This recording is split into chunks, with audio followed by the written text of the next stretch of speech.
All right, thank you, Mona, for the introduction and for the invitation, and thank you, everybody, for being here. So let's get started. I will show you 9 projects that I have done in the last few years. The first 3 were done in Argentina before I came to the US.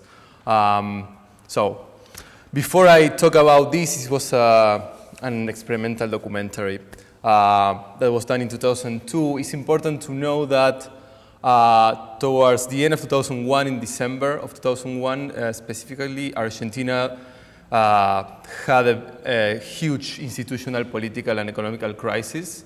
So all of a sudden, people were not able to take their money out of the banks. The president resigned due to political unrest. We had like 5 presidents in 1 week at some point.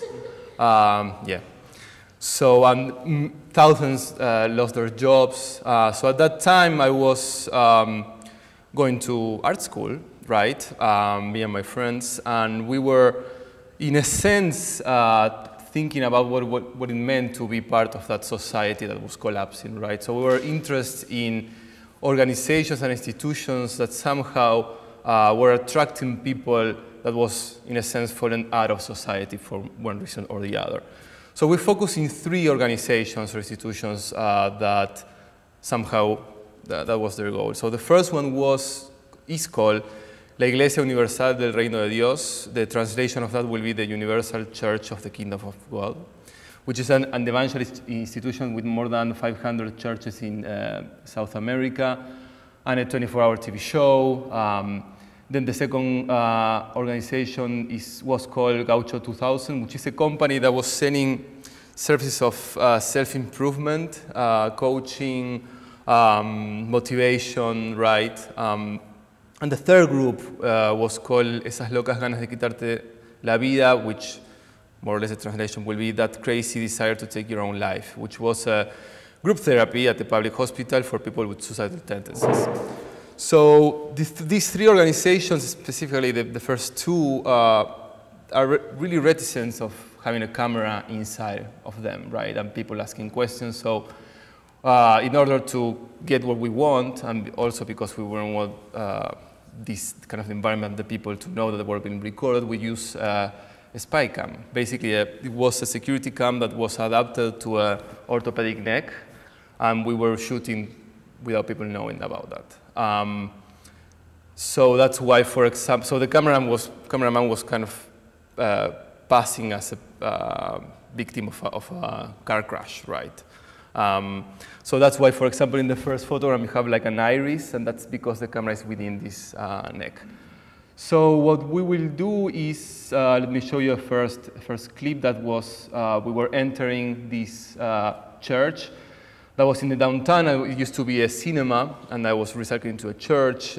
This organization is pretty much organized as a mafia. It's very, very structured. So they will have security people there that in some point they realized that we were not the target that usually goes to those churches. So they start to be suspicions. They realized what we were doing.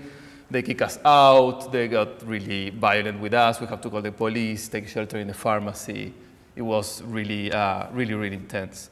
Then this is a second group, the second organization.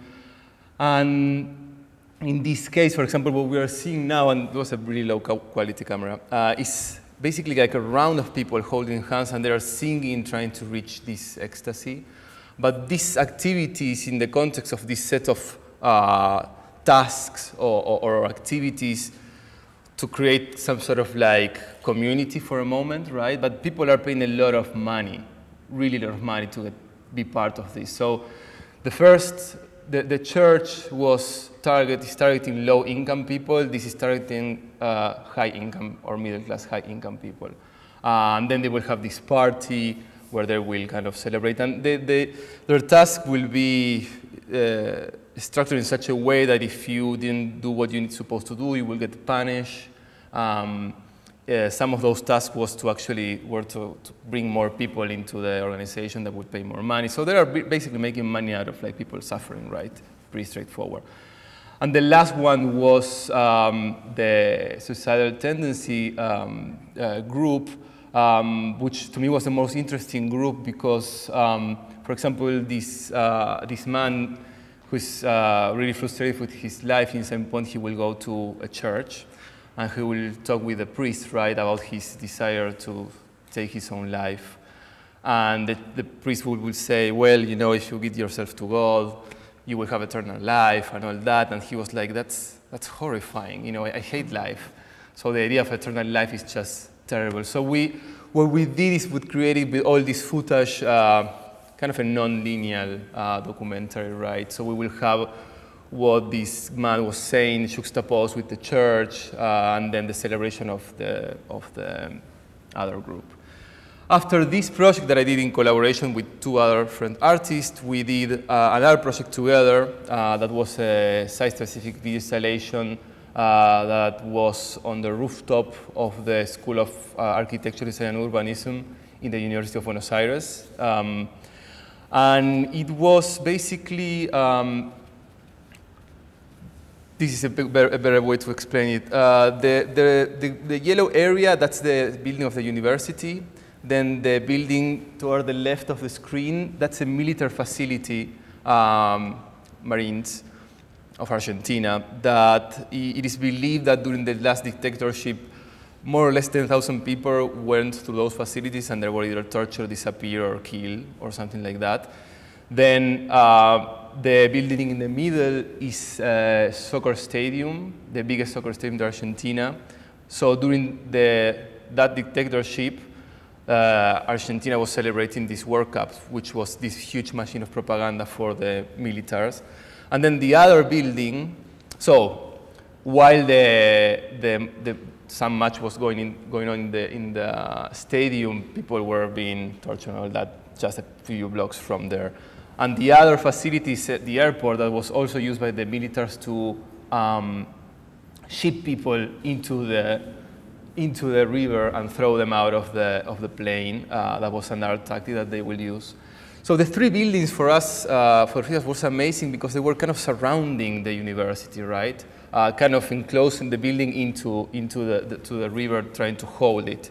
Or also there's a huge avenue that also kind of separates this university from the urban surroundings. So we placed the installation there, and we have footage that basically reference the 3 other buildings at that history, and we're trying to create in this rooftop space for dialogue and to think about where this building was, where we were, right?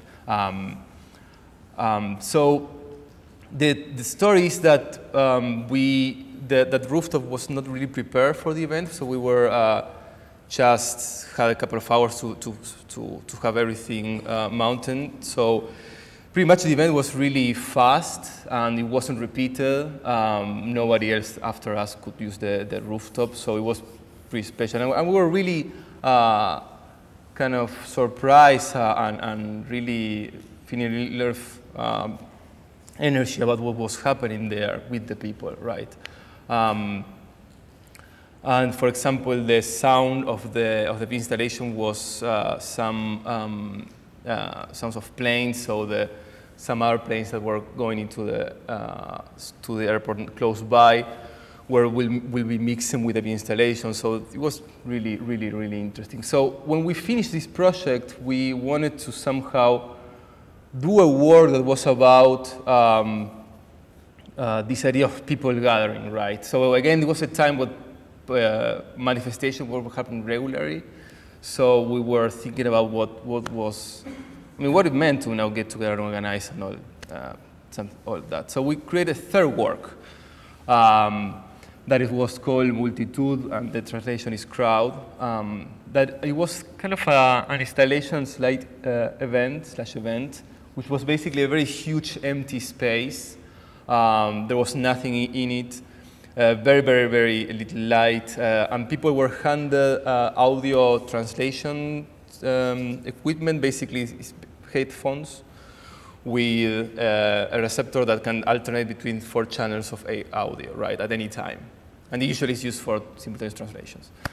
So we will prepare 4 audio tracks that people could alternate, and they were kind of thrown into the space and they will wander without any purpose. And they will listen to these 4 channels. The first one will have a person talking to itself, right, as an image or a soundtrack of basically that, people talking to, somebody talking to himself or herself.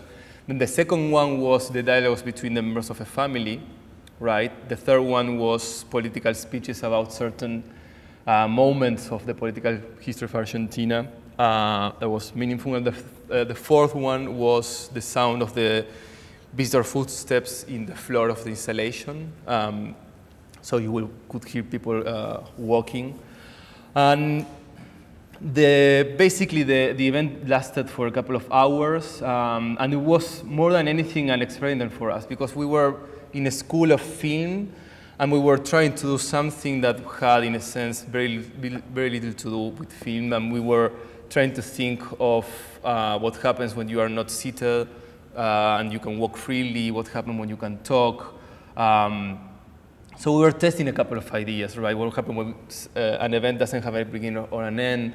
We wasn't sure if people will start talking about the work or not. So again, it was a bit of experimentation of a couple of things. After that work, that was 2003, 2004, after some years, I came to the US.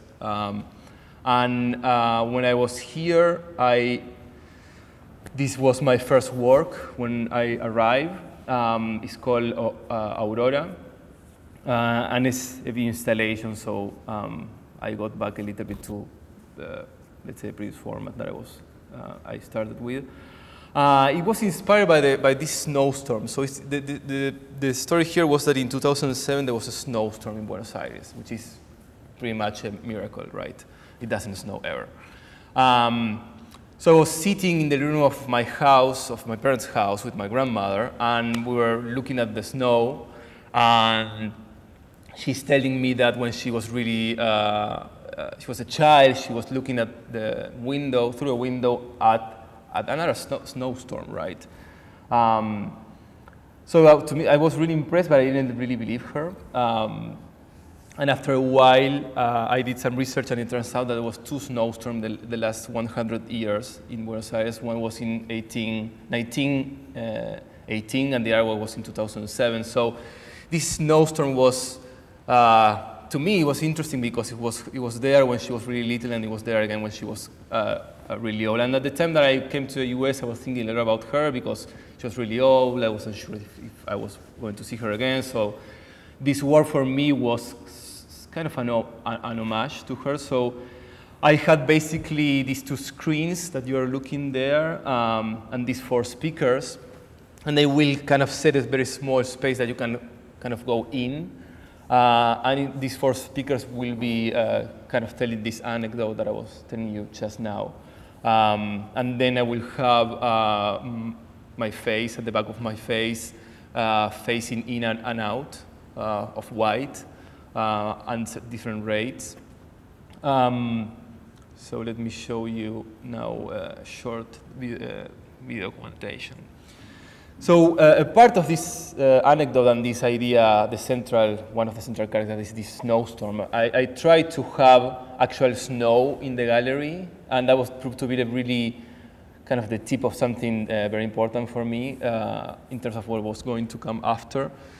It turns out that creating snow within a closed space is really hard, right? You have to create a cloud first. So I was kind of starting to research something that probably is going to be impossible to do.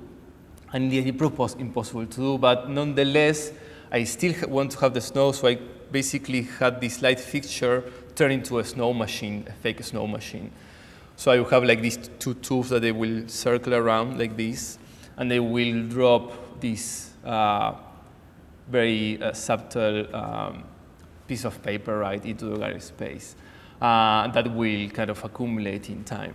But to me, that element was really, really important, and was the favorite part of the whole installation. And it made me think a lot of how can I work in such a way that my work wasn't about creating some audio or some video that was referencing something else, but I was trying to think how can I make work that, in a sense, somehow took place within the gallery, or there was some sort of energy transfer in the gallery, or I mean, it's kind of hard to put into words, but this thinking transformed itself into the next work, which I'll call Present, from 2009, and it was basically a light fixture with a very strong source of light and a water container.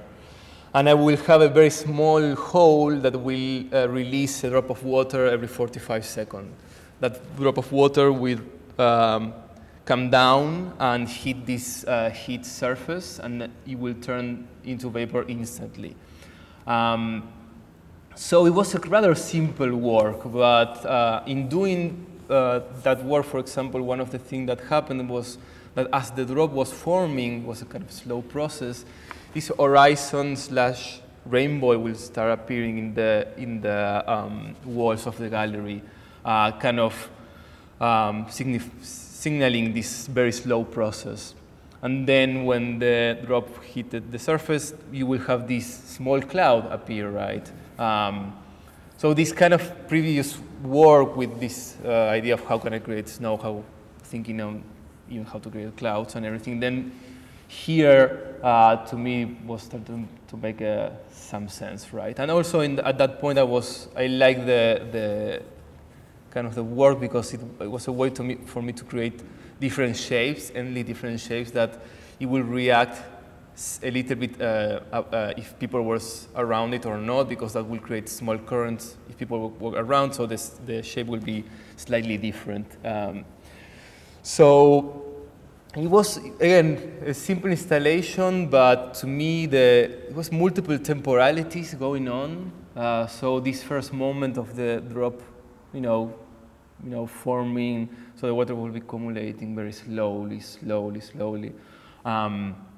Now perhaps in video seems to be just too slow, but in the gallery, well, it was really interesting. So this is, again, 45 seconds. I'm going to show it only once, don't worry.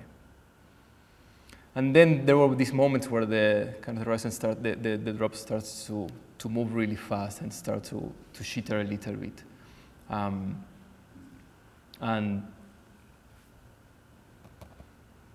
it will fall and make this noise that we are not hearing now. Oops. Sorry. So yes, I was going to continue talking, but this is fine. Let me see if I can go here a little more. Well, anyway, that's a repetition of the same. That will happen for hours till I have to change the water or something like that. So after this project, and also as a result of this first idea of how to create snow, I ran into this amazing experiment and story. And out of that experiment story, a new work came out that I call Suspension of Disbelief. So the story goes like this. Towards the end of the 19th century, beginning of the 20th century, there was a Scottish physicist called Wilson, was his last name, and he was trying to explain the formation of clouds. He was studying that phenomena, so he's in this mountain in Germany, and he creates this machine that through water pressure, it will condensate in one moment, and through that condensation, he was trying to explain how clouds basically form. It turned out that he failed miserably. He could never explain what was the phenomena all about. He couldn't explain how clouds would form. But accidentally, with this kind of machine experiment, he created something amazing. He could see in the mist when the water was pressurized and condensated these tracks, these lines, right? It turned out that those lines were fundamental particles, natural radiation. So what he did actually is that he made visible for the first time the subatomic world. So he basically laid the foundation for atomic energy and all that line of research. as a consequence of an accident. So the story to me was fascinating, and then I decided to recreate that experiment in my studio because I wanted to see, then again, natural radiation means that you can see these particles traveling nearly at the speed of light. So this is amazing, right? My background is in photography and also the video, so in a sense I feel I'm working all the time with light, so actually to me it was as if I could see light in a way. So it was really interesting, and I love the story and everything. So I basically recreated the experiment, not exactly Wilson's, but a second version that was done by a scientist who was also part of the Manhattan Project, and it's the name was a diffusion cloud chamber, or a camera nebulosa is the other name. So basically I don't know if you can see, yes you can see, it's basically within a still environment you basically have isopropyl alcohol, and then a very, very cold surface. So when these fumes of alcohol come down, they condensate very, very fast, and they become sensitive to this energy, right, that goes through everything. And then I'm using a Lico light to make that mist visible. So toward the one on the left, that kind of track that you are seeing there is one of these particles. So basically, I talked with, so let me show you a video. I talked with to a physicist, right, to understand a little bit what is that I was looking at. And it turns out, imagine that it's like if you have a very tiny magnet, and you throw that magnet into a cloud of iron, an iron cloud. So the cloud will try, this particle of iron will try to follow the magnet. So it's more or less that. It's a little more complicated than that in another sense. Is, for example, that those trails are a consequence of cosmic rays that actually they start outside of Earth. They travel across the universe, they hit the atmosphere, and they create this shower of those particles that we can see here. And it's a really a lot of them. So I think in a square foot, you will have 200 of these particles per second. So it's a really, really dense. But the experiment proved to me really, really, really interesting because since this alcohol is, or this environment is sealed, you don't have any air currents inside. So it's pretty isolated, and to your eyes, it's happening at this speed. It's extremely slow, right? And those trails are actually going at the speed of light. So it's a really strange contradiction, for example, in that sense. Also, to me, was fascinating because no matter how much I talk with these physicists, I just don't understand it, right? Why? Because it's like, this is going at the speed of light. So this is going at 299,000 kilometers per second, those trails. And no matter how you put it, it's just, at least for me, impossible to understand. So it was really, to me, nice for many reasons to have this experiment. First, because it was an opportunity to face something that you cannot understand, you cannot comprehend, right? And also thinking about Wilson and what it could mean to be in front of a discovery of something that nobody else has seen before. What does it mean to see something for the first time, right? So in the gallery, I didn't have that whole explanation. It just had, in a sense, the phenomena, if you will. Also, another interesting part of the experiment was that especially this part, that you have like basically this ondulation of the condensation, that is in any point of in any literature that I have been able to find, right? I guess that wasn't so interesting because it was kind of the noise, right, rather than the trails, so it wasn't really so useful. But it's really, it's insane. It was a material that was in between liquid and solid, and the movement was, again, for me, really amazing. So after this project for me was really, really important and led me to think if I could keep working from materials, perhaps, right, and what that could mean. So I had another material that came from that first view installation and the snow and all that. That is basically artificial snow.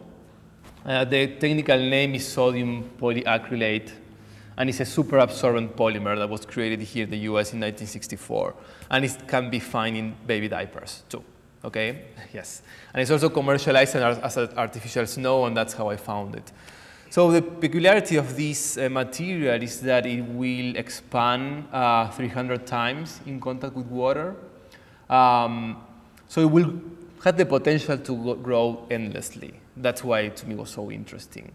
So what I did is I make this like round surface, and I have this material on top of that round surface. And I create this irrigation surface in the back part, in the lower part of the table. And I will pull water into the table at different rates and rhythms, and that will create an immersion form, a form that in time will resemble a landscape, an immersion landscape. So it was nice to me to think if I could grow a landscape and what can that look like. So I did this work. Also, there's an arm with a flashlight that rotates around the table slowly and casts the shadows into the walls of the gallery. So in time, you will hopefully perceive some change. It's so slow that you actually don't perceive any change. If you need to be there for hours to actually. But again, for me, it was interesting to work with that speed of change, that rate of change, something that this borderline imperceptible.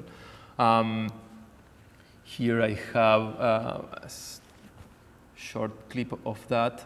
Also, the flashlight was going more or less low. The title of the piece is 90 degrees south because it's a reference to the South Pole, and the idea of a territory that was for a long time unexplored, and in a sense an idea of like new possibilities, right, and also of the unknown. And also, if you were standing in the garage space, in some point your shadow will be also cast into the landscape, so you will be a part of this process, right, only briefly. Then the material, if I keep feeding the material, what will happen is that it will start pouring to the floor, which I really like, because somehow it will become impossible to manage. And also the way that the installation came out was similar to a panorama, right? So yes. And yes, another thing that I wanted to say is that strangely enough, and I noticed that later, that the flashlight working in that way was similar to a sun that never sets, right? So I was also working with the title. So after this work, I did another work in collaboration. So I kind of came back to this idea of collaborating, or my previous practice of collaborating with other artists. And I did this work with a bio artist called Soyo Lee. And the work she was in the Polytechnic, recently Polytechnic Institute. So at the time she was working in a biology research facility where they will grow fruit flies, right, for research. And they will grow specifically, they were interested in more than anything in female and not in the male. So they will grow the male only to grow more females, and they will discard all these flies without even use them. They were genetically modified. So we decided to do this fly more and to have these male fruit flies on display. And we choose to do that a design or a way of displaying that is traditionally used for cataloging and showing insects found in the wild.